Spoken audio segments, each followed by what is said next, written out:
So first நல்லா கொஷினை observe பண்ணுவோம். ஸோ இதில் கொஷின் என்னென்னு பார்த்தீங்கன்னா, ஃபர்ஸ்ட் இன்புட் 457. ஸோ 457 அப்படின்ற ஒரு நம்பர் கொடுத்துட்டாங்க. அதிலிருந்து கவுண்ட் த டிஜிட்ஸ் இன் ஏ நம்பர். இந்த நம்பரில் எத்தனை டிஜிட்ஸ் இருக்குது அப்படின்னு சொல்லி கவுண்ட் பண்ண சொல்கிறாங்க. So ones, tens, hundreds. So output வந்து 3 டிஜிட்ஸ் இருக்குது. ஸோ இது ஒரு சிம்பிள் மேத் கொஷின். ஸோ இப்போ பார்த்தீங்கன்னா 457 இருக்குது. ஸோ இதில் நம்ம எல்லாருக்குமே தெரியும், ஒன்ஸ் பிளேஸில் 7, டென்ஸ் பிளேஸில் 5 அண்ட் ஹண்ட்ரட்ஸ் பிளேஸில் 4 இருக்குது. ஸோ இதே மாதிரி இங்கே எத்தனை டிஜிட்ஸ் இருந்தாலும் அது எத்தனை டிஜிட்ஸ் இருக்குது அப்படின்னு சொல்லி நம்ம இப்போ கவுண்ட் பண்ணி சொல்ல போகிறோம். ஸோ இதுக்கு நம்ம யூஸ் பண்ண போகிற ஒரு ஆப்ரேட்டர் தான் மாடுலோ. இப்போ இந்த இடத்துல நான் மாடுலோ 10 அப்படின்னு கொடுத்தேன்னா என்ன வரும்?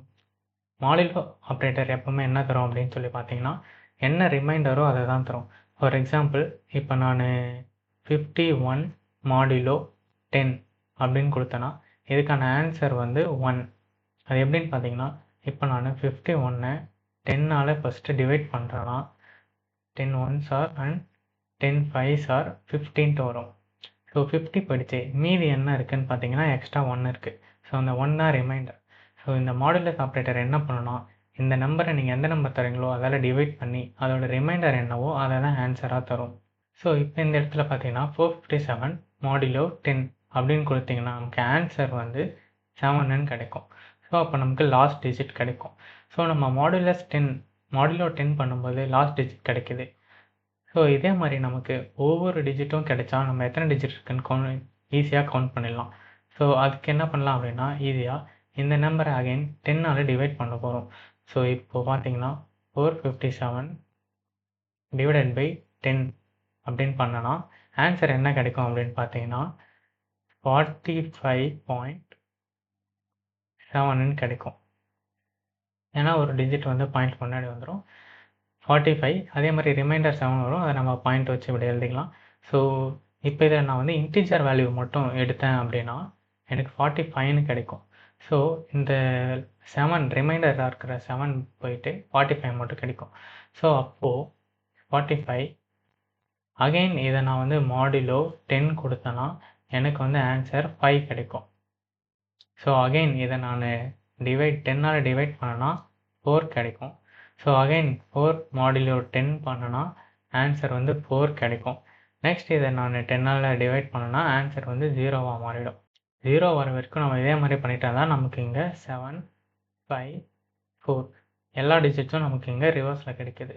ஸோ இப்போ நமக்கு இங்கே ஆர்டர் முக்கியம் இல்லை, பட் எத்தனை டிஜிட்ஸ் இருக்குது அப்படின்ட்டு தான் முக்கியம். ஸோ நம்ம இந்த ஸ்டெப்ஸை பயன்படுத்தும் போது நமக்கு ஒவ்வொரு டிஜிட்ஸையும் ஈஸியாக எக்ஸ்ட்ராக்ட் பண்ண முடியுது. இதை வச்சு நம்மளால் அந்த டிஜிட்ஸை கவுண்ட் பண்ண முடியும். ஸோ ஃபர்ஸ்ட் பேசிக்காக ஒரு வைல் போட்டுக்கலாம். வைல் என் கொஷினில் கொடுப்பாங்க எப்படி number. So n greater than 0. ஏன்னா 0 வந்துடுச்சுன்னா அதுக்கப்புறம் நம்ம இந்த எல்லா டிஜிட்ஸையுமே எக்ஸ்ட்ராக்ட் பண்ணிட்டோன்னு அர்த்தம். ஸோ அதுக்கு மேலே நமக்கு தேவையில்லை. So while n greater than 0 நம்ம என்ன பண்ணுறோம் ஃபஸ்ட் அப்படின்னா, லாஸ்ட் டிஜிட் நம்பரை வந்து வெளியே எடுக்கும். ஸோ வெளியே எடுக்கிறதுக்காக நம்ம என்ன பண்ணுறோம், n மாடுலோ 10 பண்ணுறோம். n மாடுலோ 10 பண்ணோன்னா நமக்கு லாஸ்ட் டிஜிட் நம்பர் வெளியே வந்துடுது. ஸோ நம்ம வேணும்னா அந்த டிஜிட்டை வந்து வேறு ஏதாச்சும் ஏன்னு ஒரு வேரியபிளை ஸ்டோர் பண்ணிக்கலாம், இல்லைன்னா ஸ்ட்ரெயிட்டாக பிரிண்ட் பண்ணிக்கலாம். பட் இப்போ நமக்கு இந்த சம்முக்கு அது எதுவுமே தேவையில்லை. நம்ம ஜஸ்ட் n%10ன்னு போட்டால் மட்டும் போதும், நமக்கு லாஸ்ட் டிஜிட் கிடச்சிரும். ஸோ நெக்ஸ்ட் என்ன பண்ணுறோம் அப்படின்னு பார்த்தீங்கன்னா, n வந்து 10ஆல் டிவைட் பண்ணுறோம். ஏன்னா லாஸ்ட் டிஜிட்டை வந்து மைனஸ் பண்ணுறதுக்காக. So n divided equal to 10 அப்படின்னா என்னென்னா, n வந்து 10ஆல் டிவைட் பண்ணி திரும்ப nலே ஸ்டோர் பண்ணுறோம். அப்போ தான் என்னோட வேல்யூ வந்து சேஞ்ச் ஆகும். இதை நீங்கள் ப்ரீஃபாக இன்னும் கொஞ்சம் எக்ஸ்பிளைன் பண்ணி எழுதணும்னா n = n டிவைடட் பை 10 இப்படின்னு எழுதிக்கலாம்.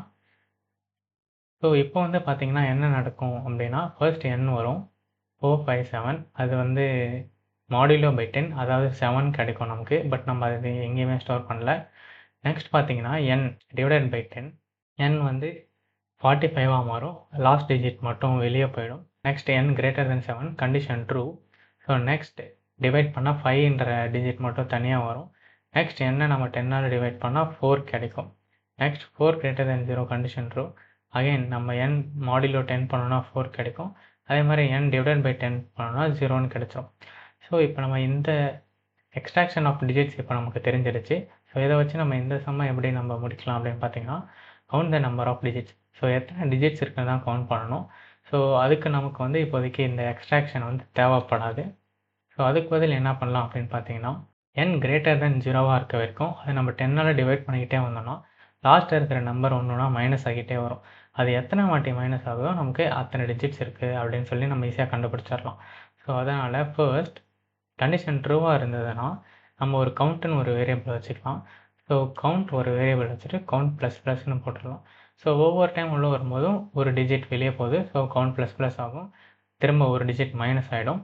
நெக்ஸ்ட் கண்டிஷன் ட்ரூவாக இருந்தால் திரும்ப கவுண்ட் ப்ளஸ் ஆகிடும், திரும்ப ஒரு டிஜிட் மைனஸ் ஆகிடும். ஸோ இதே மாதிரியே நம்ம பண்ணிக்கிட்டே இருக்கும்போது நமக்கு எத்தனை டிஜிட்ஸ் இருக்குது அப்படின்னு சொல்லி ஈஸியாக தெரிஞ்சிடும்.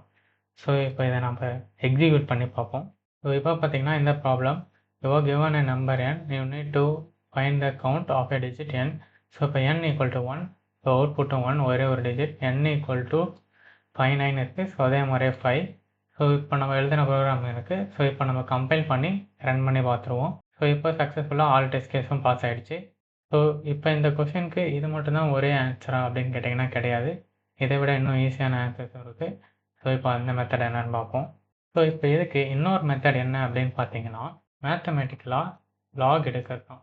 ஒரு நம்பருக்கு நம்ம லாக் எடுத்தோம் அப்படின்னா அந்த நம்பர் வந்து அந்த நம்பரோட டிஜிட்ஸை விட ஒரு நம்பர் கம்மியாக வரும். ஃபார் எக்ஸாம்பிள் இப்போ நான் லாக் n ப்ளஸ் 1n கொடுத்தேன்னா நமக்கு தேவையான டிஜிட்ஸ் கிடச்சிரும். ஃபார் எக்ஸாம்பிள் இங்கே என்னங்கிற இடத்துல 4, 5, 7. ஸோ 4, 5, 7க்கு லாக் எடுத்தோன்னா சம்திங் லைக் 2 பாயிண்ட் அந்த மாதிரி வரும். ஸோ ப்ளஸ் ஒன்னுன்னு பார்த்தீங்கன்னா நம்பர் ஆஃப் டிஜிட்ஸ் கிடைச்சிரும். இதுக்கு நீங்கள் லாகரிதமிக்ஸ் தெரிஞ்சாலே உங்களுக்கு தெரிஞ்சிருக்கும். லாக் பேஸ் 10ல் கிடைக்கும். இப்போ நம்ம count equal to just log 10 of n plus 1n கொடுத்துட்டு ஜஸ்ட் இதை நம்ம இன்டீஜராக டைப் காஸ்ட் பண்ணிட்டா போதும். நீங்கள் ஜாவா யூஸ் பண்ணிங்கன்னா math.log10 யூஸ் பண்ணலாம். நெக்ஸ்ட் இந்த இடத்துல ரிட்டர்ன் கவுண்ட். ஸோ அகைன் நம்ம இந்த ப்ராப்ளம் புரிஞ்சிருக்கும்னு நினைக்கிறேன். புரிஞ்சதுன்னா like, share and comment the video.